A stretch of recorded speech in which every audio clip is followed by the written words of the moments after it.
It's Monday, August 30th. Welcome to Market Foolery. I'm Chris Hill. With me today, Jason Moser. Good to see you. Good to see you. How's everything going? Things are going okay. And, I'll just start with a quick shout out to everyone in the path of Hurricane Ida. And the early word at this point out of New Orleans is, when you consider it made landfall at a faster speed than Hurricane Katrina. For those of us who remember Hurricane Katrina, that was sort of terrifying to read that over the weekend, and cautiously optimistic that everybody's going to get through this okay. With that, we've got some sports betting news, but we're going to start with the stock of the day, and that is Affirm Holdings, the buy now, pay later business. Affirm is teaming up with a young e-commerce site called Amazon.com. Affirm's going to be a checkout option for certain Amazon customers in the United States starting on Friday. This is for purchases of $50 or more, and then those customers can, if they want, split those purchases up into smaller monthly installments. Shares of Affirm, as of this moment, are up 44% today. Yes. I guess my first question is that how good this news is? 44%? Or is at least some of what we're seeing? I don't know. I'm sure there are a bunch of things that go into a stock spike like this. But ultimately, that's where I start with this. Like, how good is this for Affirm? Well, I mean, it is really, it's very important news. I mean, this isn't something that results in immediate tangible financial impact, right? I mean, there is still show me that this actually is going to work. Show me the money, so to speak. But for a business in Affirm which generated around $750 million essentially in revenue over the last 12 months. It's a big deal, and part of the concern with Affirm. I mean, there've been a couple of things with Affirm that have been worth discussing a little bit, right? I mean, we saw the recent acquisition with Square buying Afterpay to get that presence into the buy now, pay later, and that's what Affirm is known for too, right? Buy now, pay later. The criticism has been that it more or less is a feature and not necessarily a business on its own. Now that remains to be seen. I mean, it clearly buy now, pay later is gaining a lot of traction, and it's not to say that companies like Affirm can't branch out and do other things. But I think that for Affirm, I mean, one of the bigger criticisms we've had recently is just its reliance on one big customer, right, in Peloton. If you look at the numbers for the 9 months ended March 31st, 2020, approximately 25% of Affirm's revenue was driven by Peloton. A year later, that number had crept up to 31%. Right. And so you couple that with the news that Peloton is starting to cut prices. It's witnessing some slowing growth. They're having some litigation issues. You're hoping to see Affirm sort of spread that risk out, take the eggs out of that one basket, so to speak. And that's what this news ultimately accomplishes. So I certainly understand the enthusiasm. It doesn't mean these guys are out of the woods and they've got it all figured out. But this was absolutely a headline that they needed. In the short public life of Affirm Holdings, this is a stock that has been down in the mid-40s. It's been as high as the mid-140s. And with this move today, it's around $100 a share. It's kind of where it was when it IPO'd earlier this year. Do you think part of what we're seeing here is, at least for some investors, a bet/hope that this first partnership with Amazon is a prelude to Amazon acquiring Affirm somewhere down the line? Possibly. And if people are thinking that, how valid? Like, how much should they put in that? How much should they hope for that? I mean, I don't know that I would hope for it. I mean, I think Amazon typically isn't. It's certainly Affirm needs this way more than Amazon does, right? I mean, it's not the other way around. And I mean, the one thing that stood out to me when this news came out, I thought, you know what? I mean, we use Amazon a pretty good bit in our household, and I knew that I had always seen some type of installment plan or a way to break up payments when you'd purchase something on Amazon. I couldn't remember specifically what it was because I've never used it. But ultimately, what Amazon has done up to this point, they offer, you can break out the purchase over 6 months via your Amazon Prime Rewards Visa. Right. And so Amazon was offering something similar, but it was through their financial product in their card. So I think that for customers, ultimately, this is great in that it offers up one more option.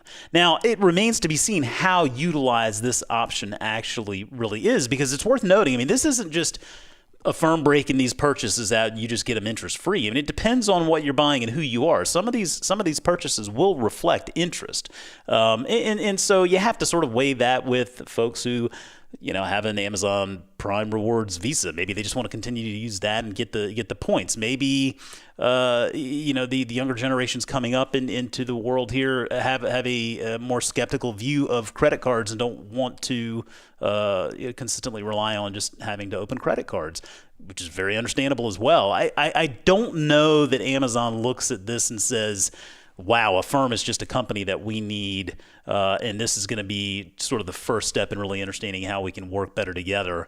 To me, it feels like there would just be better opportunities for Amazon to try to invest their capital, because, I mean, Affirm, given where it is today, I mean, yeah, it made a little bit more than $750 million in the last 12 months. This is an $18+ billion company. I mean, the market has bid this thing through the roof based on the potential in this buy now pay later space. So I don't necessarily look at Affirm as a an attractive acquisition target, so to speak. Now, granted, Afterpay was acquired for around $29 billion. Couple things there though. Square, that was an all stock deal, so cheaper currency. And I think there was also a timing issue there, right? I think Square felt a little bit under the gun to get something going, and they didn't have the time to focus on building it, so they decided to buy it. Amazon is not really in any kind of a position where they need an Affirm as a part of their business. So I think ultimately the two parties that really win here are, of course, Affirm. Well, three parties really: Affirm shareholders, and consumers, because it just represents one more choice, which is good. The Wall Street Journal is reporting that Disney is looking to license the ESPN brand to major sports betting companies. Reportedly, Disney is seeking $3 billion over a several-year period. They are talking with Caesars Entertainment and DraftKings. I'm not saying there would be no risk to a deal like this, but if Disney's able to get a few billion out of the ESPN brand for something like this seems, if not a no-brainer, it seems like a good move. I think it's definitely a good move for them to at least test the waters and see what they could get from it. I think this is the easiest way for them to participate in this space without necessarily being beholden to all of the red tape that comes with it, the licensing, the payouts, just the sort of that affiliation, right? I mean, we have to remember that ESPN, of course, owned by Disney. Disney has a certain brand awareness, right? There's a certain affiliation there, and you don't want to start seeing them having to shore up a sort of a sin stock type identification, even if it's just for one little part of their business. And so I think this gives them the opportunity to participate in what is becoming an attractive opportunity in sports betting, but they don't have to necessarily get into the middle of it, which makes a big difference. Now, I wonder. To me, it's tough to say whether a legacy brand like ESPN necessarily carries the same sway here. I mean, maybe it does, but when you look at the modern day sports entertainment landscape, the brands, the partnerships. I mean, you have companies out there like Barstool, for example, which was acquired by Penn. They have Barstool Sportsbook. You have Outkick, which was, I think, recently purchased by Fox. They have Outkick sports betting powered by FanDuel. You've got other little concepts out there. MyBookie was starting to gain a lot of traction there. I don't know necessarily how important it is for any of these sports books to actually carry that ESPN brand. That's the question I'm not quite certain of. It probably doesn't hurt. But again, I feel like this is something where ESPN more than likely isn't going to be necessarily dictating terms, much like the Affirm thing. I feel like ESPN probably needs this more than the other way around. But I absolutely understand why they're pursuing it. It makes perfect sense. But to your earlier point, I mean, this is in the context of a business in Walt Disney that did $63 billion in revenue over the last 12 months. So a $3 billion licensing deal spread out over several years. Sure, that's great, kind of a drop in the bucket for the business, but it also does give ESPN and therefore Disney an opportunity to participate in this market and see where it goes. It will be interesting to see if this comes to fruition, the extent to which content, ESPN content, is part of the deal. Because if you're Caesars, if you're DraftKings, like anybody, they are looking for engagement. They are looking for ways to keep people on their platform, or in some cases, physically in their sports book. If exclusive ESPN sports betting oriented content is part of the deal, then I think it does make it more compelling for whether it's Caesars, DraftKings, or someone else.